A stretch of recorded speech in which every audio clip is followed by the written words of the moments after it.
Visa processing എല്ലാം കഴിഞ്ഞ് നാട്ടിൽ വെറുതെ ഇരിക്കുന്ന ടൈമിലെല്ലാം എനിക്ക് ഏറ്റവും കൂടുതൽ സ്ട്രെസ്സ് തന്നിട്ടുള്ള കാര്യം ഞാൻ പുറത്ത് പോയി കഴിഞ്ഞാൽ എനിക്ക് നല്ല കൂട്ടുകാരെ കിട്ടുമെന്നുള്ളതായിരുന്നു.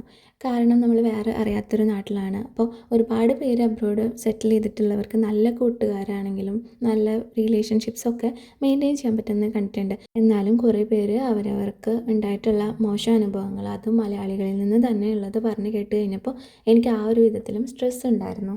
അങ്ങനെ ഇവിടെ ആശിച്ച് എത്തി ആദ്യത്തെ 10 ദിവസത്തിൽ എനിക്ക് കിട്ടിയ 8ൻ്റെ പണി എന്ന് പറയുന്നത് എനിക്ക് ഇപ്പോഴും ഓർമ്മയുണ്ട്.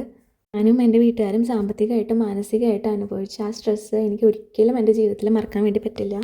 സാധാരണ ആൾക്കാർ 1 വർഷത്തിലും 2 വർഷത്തിലും അനുഭവിക്കുന്നത് എല്ലാം കൂടെ ക്രാഷ് കോഴ്സായിട്ട് 10 ദിവസത്തിൽ തീർത്ത ആളാണ് ഞാനെന്ന് പറഞ്ഞ് എല്ലാവരും എന്നെ കളിയാക്കാറുണ്ട്.